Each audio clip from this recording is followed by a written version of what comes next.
Hello दोस्तों, आंगनवाड़ी भर्ती से जुड़ी ये प्रेस नोट जारी की गई है। इसमें भर्ती से संबंधित सभी जानकारी दी है कि किसके बेस पर सिलेक्शन किया जाएगा, कौन से डॉक्यूमेंट्स लगेंगे और ये सभी ज़िलों के लिए ये नोटिस है। तो सर्वसाधारण को सूचित किया जाता है कि जनपद रामपुर, जैसे रामपुर की है तो रामपुर में जो नियम लगेंगे वो बलरामपुर में भी लगेंगे और हरदोई में भी लगेंगे। जनपद रामपुर के अंतर्गत रिक्त आंगनबाड़ी कार्यकर्तियों के पदों को भरे जाने हेतु ऑनलाइन विज्ञप्ति जारी की गई थी। जारी विज्ञप्ति के सापेक्ष नियत तिथि 13/4/2024 तक ऑनलाइन आवेदिकाओं द्वारा जो आवेदन किए गए उसी पर विचार किया जाएगा।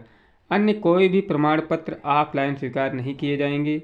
त्रुटिपूर्ण आवेदनों पत्र को निरस्त करते हुए चयन शासनादेश संख्या 19/2023 ये संख्या दी है। टीसी दिनांक 21 मार्च 2023 में विद्यमान व्यवस्था की आलोक में चयन समिति द्वारा किया जाएगा।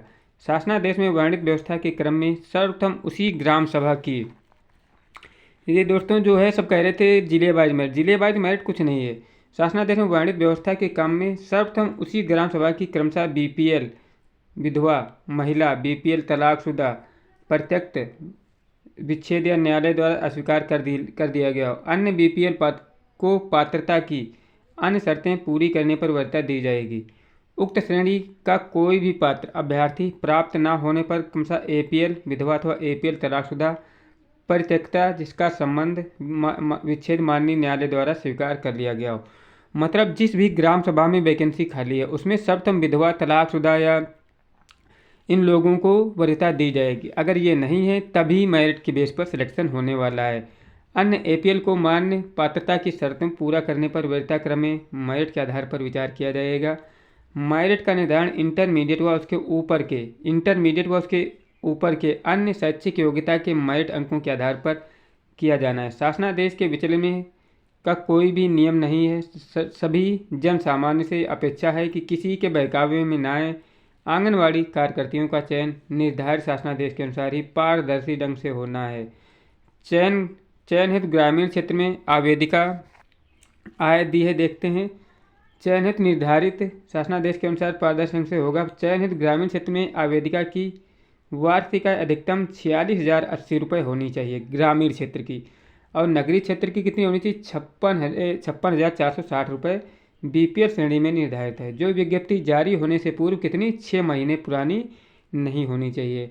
निर्गत आय प्रमाण पत्र का डिजिटल हस्ताक्षर से जारी की गई हो, जिसका सत्यापन ऑनलाइन किया जा सकता है हो वही मान्य है।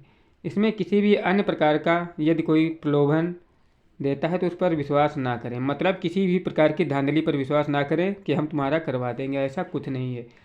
चयन की कार्रवाई शासनादेश में वर्णित प्राविधानों के अनुसार ही होगी। अब देखिए ये जारी किसके द्वारा की गई थी, ये जारी की गई थी जितेंद्र कुमार जायसवाल, जिला कार्यक्रम अधिकारी रामपुर के द्वारा।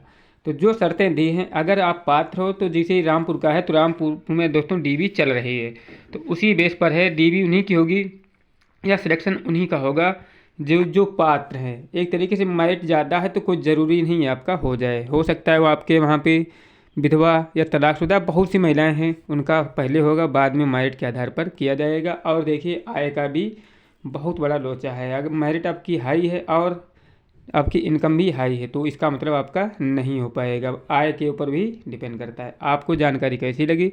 जानकारी अगर अच्छी लगी हो तो वीडियो को ज़रूर लाइक करें। चैनल को अभी तक सब्सक्राइब नहीं किया है तो चैनल को भी सब्सक्राइब करें।